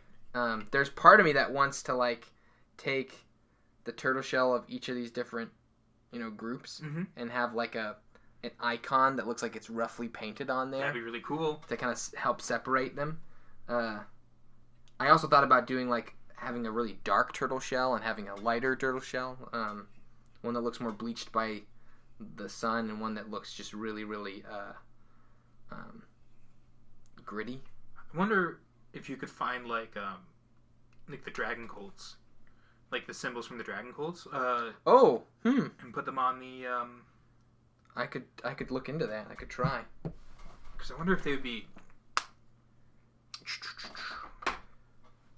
Because I think the having their tribe on the shell would be really cool. It would give them a lot of really cool character too. Yes, that yeah. It's just really help distinguish them. Yeah. The only thing is that there's no none of my black ones have a shield. So both of the red ones have a shield. One of the green ones, one of the blue ones has a shield, but neither of the black ones have shields. One of them's an archer, one of them's a spearman. So there's no place for that. Now highlighting this guy, gonna be interesting. Trying to think here how I can pull out. We'll just go. We'll go, and we'll see what happens. I can sometimes stalemate myself with indecision, so I need to just make choices and go. So what we're gonna do is we're gonna detail the tail like we did with all the others, and then we're gonna dry brush, and we'll see if we think it's finished at that point. But it'd be nice if we could get all of the scale coloring finished by the time stream's done. So next stream would be starting in on do all the accessories. Yep. Cool. Yep. That would be ideal. How much time we got? Where are we at here? We're at 4:15. Okay, so 15 minutes left. Yeah. Ish. It's been a fun stream. Yeah. Really chill. Yeah, and also we have we've had 10 people consistently in the stream, so it's been a nice little group. Right on. Just Cass back to playing D&D. Probably. The party got back together. Put aside their differences. Reunited. And it feels so good. It feels so good. I need more liquid on this. The paint's too thick. All the other paints have been watered down because I left them in there for so long. The black paint I just put in today, so it's not wet enough for me to get the... Oh, that's too wet! Oh, there's a balance to be had. Too much water. What's that IGN that gave the last Pokemon game a 9 out of 10 for too much water? What? Yeah, so the game was like an island, and IGN, being IGN, was like, oh yeah, there's too much water on this island game, so wow. We're going to take a point off. Oh, okay. Have you ever heard of Video Game Donkey? Oh, I love Donkey. Okay. Have you seen his thing about game reviews? Well, no. He made a video about it. I about how inconsistent game critics are. Well, okay, I'm trying to think. I'm getting his. He just put out a video on collector's editions that had a lot of. No, I don't think I've seen this game review one. Oh gosh, he rips into it, man. It's really good. He put out a really great Sonic for the new Sonic game. Yep. Oh, he is so funny. He is really funny, and he's got some great opinions too. Yeah. But he basically talks about how you can know a good reviewer is a consistent reviewer. Right. And then he shows like these IGN podcasts Right. where there's like 5 versions of a guy saying Sonic's just the best game ever. Sonic's just the best game. They're never gonna run out of Sonic games. Da, da, da. And then it cuts to the exact same guy going like, I really just think the Sonic games are dead. There's nothing left to them. Like it's just how like there's no. It's because IGN runs on money, so it's like their opinions can be bought. They can, yeah. And so his whole thing is just all about how the best critics are consistent critics. Is there even a really good game critic like website anymore? I mean, other than just the basic stuff, like there's Metacritic and all that jazz. It's hard to, because IGN used to be pretty good back before it got really commercial, if that makes sense. Mm-hmm. I feel like, you're better now going to someone like Dunkey and then just kind of like cross-referencing a bunch of different, YouTube guys. That's one of the things I like about Reed. He's our dungeon master at Sneak Attack. Is he is insanely critical, but he's always the same level of critical. And so, like, I know that when he says something gets a 3 out of 5, that I'm probably going to enjoy that. What was it last week? It was the 3 out of 10 is a perfect score from Reed. Yes. Yeah. Oh, that's right, because he showed up. Yeah. Ooh, Jacarador is playing Overwatch. Who do you play? Overwatch is one of those games where I've really tried to get into it. But I just don't think I have the mental fortitude. I haven't gotten into it either. To really, play another Blizzard game. I played McCree, who was a big part of that was Matt Mercer. He's a great guy. Have you yet watched much of Critical Role or any? Some. It's one of the, I wish it was a podcast. I wish it was. They turned it into a podcast. Is it? Yep. Okay, well now I might have something. It's on iTunes now, yeah. That's awesome. Is all the, early episodes on there too? I'm not sure. I just know I saw it's in, the top charts now. Of course. Because they're solid. You know what they're doing. I hate Zarya, though. Zarya. Which is Zarya the Russian? The big, burly, Brienne of Tarth is Overwatch? This on Overwatch? Yeah. Gotcha. I have no idea. I'm not versed in Overwatch very well. Laminite says I'm right. 10 points to Jacador. No. Jacador. Gotta get the... So, okay, are you a Harry Potter guy? I like Harry Potter. I'm not as much of a nerd fan? as I should be. Cool. Yeah. So, the houses, right? Yes. So which house do you think you'd be in? Either... I mean, I feel like Gryffindor is the easy answer. Right. But the other one would be... let's see here. There's... Ravenclaw. Ravenclaw. See, I think you're a Ravenclaw. Yeah. I think I'm probably a Slytherin. Okay. Which is... the evil group. Well, I think they get a bad rap. I think, Draco Malfoy has kind of thrown off the entire... has thrown off the spectrum. Yeah. Him and his little cronies.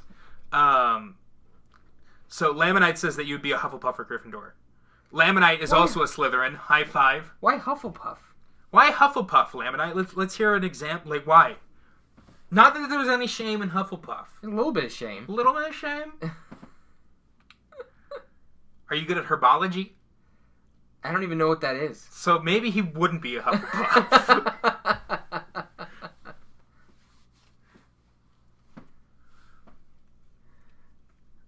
You seem like a loyal person. Hufflepuffs are loyal. I think that makes sense. Yeah. But I've never cited loyalty as one of my strongest qualities.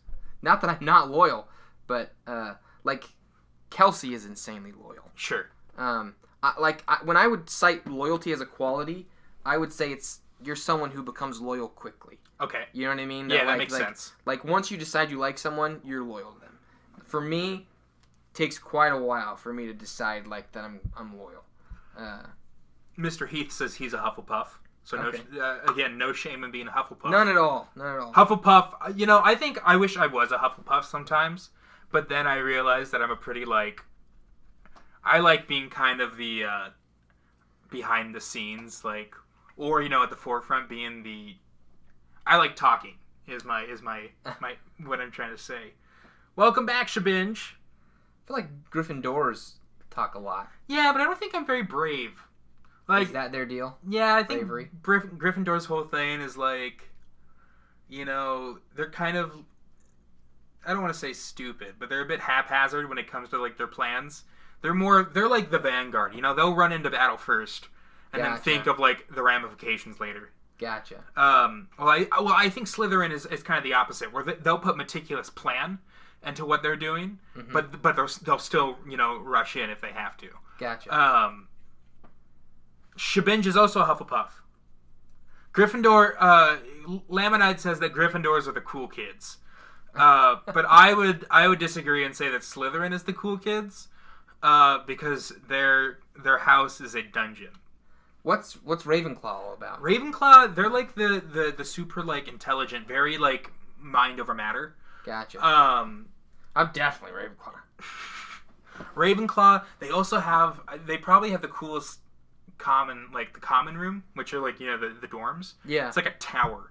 And they have like this huge view out onto like the campus and that kind of stuff. I'm a pretty big Harry Potter nerd. Nothing wrong with that, man. I appreciate the Harry Potter nerddom. They're the nerds, says Jacarador. Ravenclaw? I don't know if they're the nerds. You have to answer a riddle every time you enter the Ravenclaw dorm room. So you better hope that you... That's awesome. I feel like anyone could get in, though. Because I feel like, you have to be smart to be a Ravenclaw. But even then, I feel like most people could figure... Or, they could just Google it. They could pull up their eye wand and give it a quick Google. Are eye wands a thing in the Harry Potter universe? I'm going to go ahead and say in the 2017 Harry Potter universe, sure, why not? Yeah, okay. Harry talking on his eye wand. Eye wand 7. It's much wider than the normal wands, but I have no idea what I'm talking about. You can tell I've been talking for 2 hours, and you do such a better job of it than I do, though, Jake. The attrition is real. I'm grateful. Like, well, you've aided me greatly by being able to help talk so much while I'm painting. That was my struggle, man. That's why I wanted you to be on here, is because I thought it'd be fun to get a hang and chat, but two, like, I'm so bad about like keeping up with chat and conversation while I'm painting. So I'm very grateful for you being here. Wow. Thank you. Well, I'm glad to be here. Lamonite says he's not a huge, or they say they're not a huge Harry Potter fan, but they've read each book many, many times. Oh, whoa. Pablo Gaffy Loco is following. Awesome. Welcome to the stream, Pablo. Thanks for coming. Wait a minute. How can you not like the stories and read the books a whole bunch? Yeah. That kind of feels contradictory. Riddle us that, Lamonite. Get it? Because Ravenclaw does the riddle? Okay. Yeah, it's been about 2 hours. It's been about 2 hours of just non-stop. It's getting to me. Yeah, we're starting to like end our jokes with. You get it? It's funny because you were there.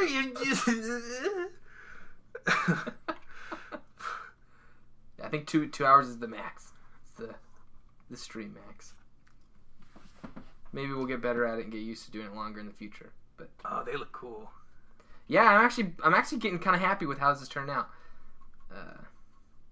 I'm really like being aggressive with the brush. Yeah. So it's going from less of like a black with like gray highlights to more of just a gray with that looks kind of dusted. Yeah.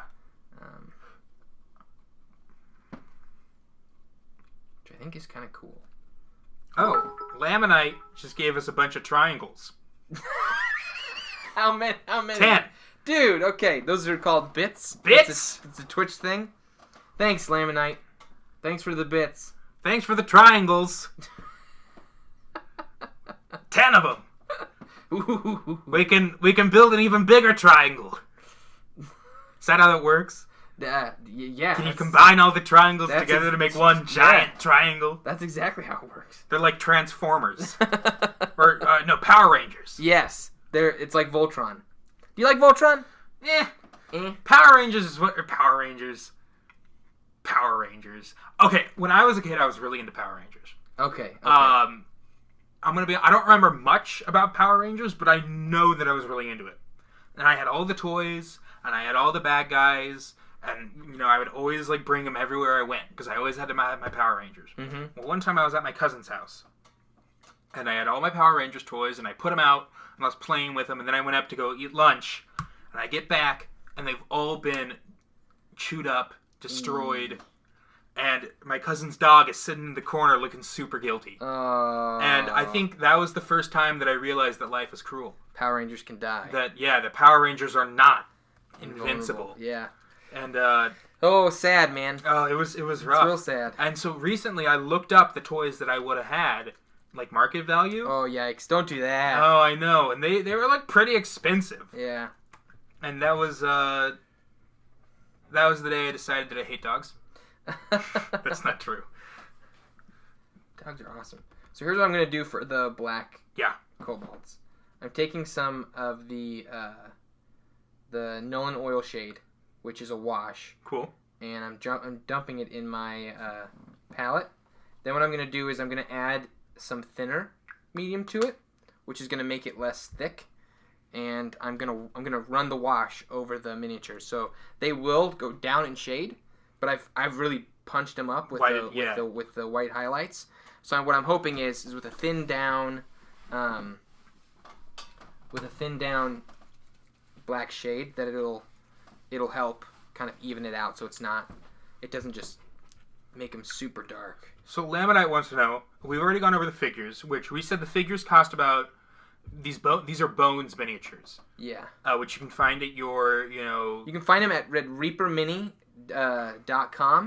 or you can find them at literally any store that sells miniatures. Yeah. Because I guarantee you they sell them because they are so flippin' cheap. But then he also asks how much the paint costs. And we said, right, Josh is using Citadel paint. Yep, and they're about, depends on where you get them, they'll be $4 to $5 up for a single bucket. Right. But you also recommended for new painters, Vallejo. Yeah, so that's these guys. And some stores are going to sell them for the same amount that Citadel goes for. But if you get like check this out, $3 right there at Hobby Lobby. So that's already at the very least $1 cheaper than what you're going to get for Citadel. And the way that these work is much easier to use. Just keep clean. Because it's You can just clean that off, squirt it down, and you know what I mean? So it's not... they're easier to keep clean. But I would also recommend, look at a package. See if you can get a collection of several. You could buy a collection of Vallejo paints for a lot less than a collection of Citadel paints. So you're going to... Or for the sake, if you're hey, I want to spend $50 on paints... If you spend them on Vallejo, you're going to get a lot more variety. Cool. Than if you spend them on Citadel. Laminite says that's a lot cheaper than I thought, and it is. I mean, I think it's a pretty easy hobby to get into. Oh yeah. So the hard thing is, here's what's tough is, what the mistake that I made was I wanted to use 12 different paints on every miniature, and so it starts adding up price wise. Right. When you start doing that. So I think know what you want to start painting, know the figure you want to work on, and get paints specifically for that. Start small, work up. Yeah, plan it out a little bit. Yeah, or there are some great if you just want to get into Reaper stuff, they have their own series called MSP, Master Series Paints. They're also pretty affordable, but you can actually get an actual bundle where you get a couple Bones miniatures, an instructional booklet on how to paint them, and some paints to actually paint them with. So, so those are pretty cool. Yeah. But if you're wanting to do something more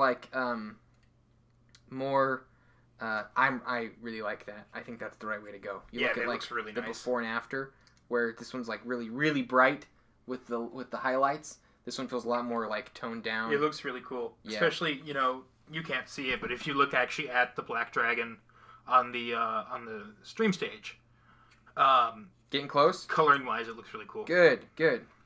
Okay. Shabinge wants to know, do you paint on the primer or use a spray primer? I paint on the primer. Sometimes I'll spray primer. Okay. This guy was a spray-on primer. I sprayed on I sprayed on a no, what I should say is I painted on a black primer, and then I sprayed on white primer from a direction to simulate sunlight. Cool. To help me with the shading of the miniature. So, but I'm not a... I really don't... I love the wolves on the back there. I didn't see those. Yeah, those are fun. Yeah. I like to think of him as like he's in charge of the wolves. Yeah. I really think that what's what I'm looking for? I think spraying is somewhat overrated. I think if you're a war gamer and you're looking to get a whole bunch of minis done quickly, I think spraying them is totally fine. I have a this is Army Painter. This is what I would go with, by the way. I wouldn't get Citadel spray paint. Army Painter is much cheaper and it's just as good as anything else. Yeah, and I would go with like a matte white primer. Or you know, a black or gray, depending on what you're wanting to accomplish. But yeah, the only time I would say like sprays make a lot of sense to me is when you're gonna do like a dozen miniatures that are all the same, and you're just wanting to like get it started. But for me, I take so much time with my miniatures that if I were to, because spray paint is not valuable for super long. Like like you really only have like a couple sessions with it. So I think you just, and if you're gonna, and for me, if I'm gonna paint a dozen miniatures, then I'll use the spray on it. If I know for a fact that I'm gonna paint all of them quickly and the same, then I'll, you know what I mean? That way they're not sitting there with their primer and not getting touched for a long time. So yeah, that's my little 2 cents. Laminite said that your Frost Giant was a nice looking figure, which it is. Thanks. It's probably one of my favorites. It's one of my faves. That's my most recent big miniature that I did. Yeah, he looks really nice. Yeah. I think you're just gonna, big miniatures are always gonna look a lot better. You can just do so much more detail with them than you can with little guys. So that's it for 434. Nice. Yeah. I'll get a shot here of all of the minis, so we've got so we can look at it. Maybe I'll do something new here. Hold on a second. Let me set them up. I'll do like a front and back of each. Here we go. There we go. Okay. All right. So then, what if I do this, like on stream? This might be kind of crazy. I hope it works. Okay.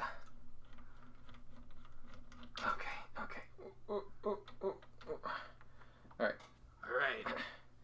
Okay, so let me see here. All right. I'm gonna keep it upside down for you guys, so it looks right side up. Is that still right side up? Yep. Not upside down. Okay, so here's our black ones, and the red guys. Ooh, they look good. Yeah, those ones are really fun. I really think all the details kind of on the back right now because it's all where the scales are and stuff. Those guys are fun. And our green guy. Green are coming out really nice. They're all coming out really cool. Yeah, I'm liking the vibrant colors. You know what I mean? I don't feel like it's super cartoony. I feel like it fits with